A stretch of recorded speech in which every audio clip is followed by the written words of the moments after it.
Now, why would I want to hide my piercings? I got all these to show them off. Why do I need a retainer? Yeah, I love my piercings and I don't want to hide them, but there are other reasons why you're going to need a retainer. The main reason why you're going to be using a retainer is a temporary placeholder when you can't have metal jewelry in for certain medical procedures. A lot of times, MRIs, CAT scans, x-rays, things like that, they're not going to allow you to have it in there, and your piercing can close up real quick. Sometimes even having your piercing over 10 years, they still can close, so you need to keep something in there. So the retainer is a temporary fix. It is not meant for long term. When I mean temporary, I'm talking minutes to hours. I wouldn't recommend leaving these in for days. You will lose the jewelry and you will lose your piercing.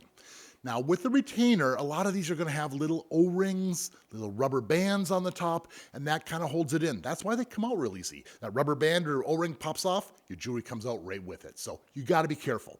Now, when we're looking at these O-rings, this is really important. Some of you have latex allergies. A lot of the black O-rings like these right here are latex based. So if you're allergic to latex, don't use the black ones. Now, if you find other colors like the blues, pinks, the clear or white, those are silicone based O-rings and no one's really allergic to those. So those are the better options. Now, the bonus for going with the latex ones is they hold a lot stronger. So if you're not allergic to it and you want to stay in better, the black ones work, but at the same time, the clear ones are more invisible. You kind of got to weigh one with the other and figure out what's best for you.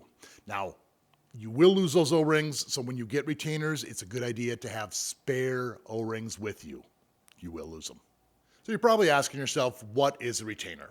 Now, as we go through these pictures here, you're going to see there are a bunch of different shapes and a bunch of different materials.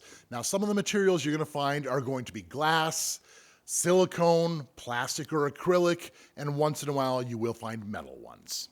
Now, as far as the shapes go, you're going to find curved barbells, labret styles, and sometimes you're going to find plugs.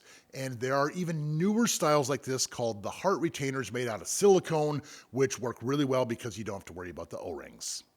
Medical procedures, I'm talking about MRIs, CAT scans, x-rays, even an operation. They don't want metal inside your body. A lot of times it's going to interfere with the x-ray, the MRI machine.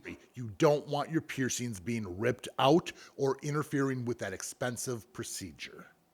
A lot of times if you're getting an x-ray, maybe for your teeth and it's right in here and you have a lip piercing, that metal piece of jewelry will interfere and cover up what they are trying to see. That's one of the reasons why you're going to need to have a glass or plastic retainer, if they even allow that. So this is very, very important right now.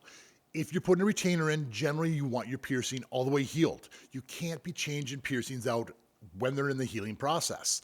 What you're doing is you're healing that tube of scar tissue through there, and you can rip that tissue, which causes excessive scarring and bumps to grow on your piercing. So make sure it's all the way healed before you put that retainer in. This means if you know you have an operation coming up in a month, don't start a fresh piercing. Wait till that operation's over, you're healed up, and that's the best time to get pierced. All right, so we got a tight little community here and we're all here to help each other out. If you worn one of these retainers and you really liked it, let them know in the comments below. If one really didn't work, let us know. Let's make our community better. Now, if you enjoyed my video, you learned something, give me the thumbs up, make sure to subscribe, and keep putting holes in your body. We'll see you all in the next video.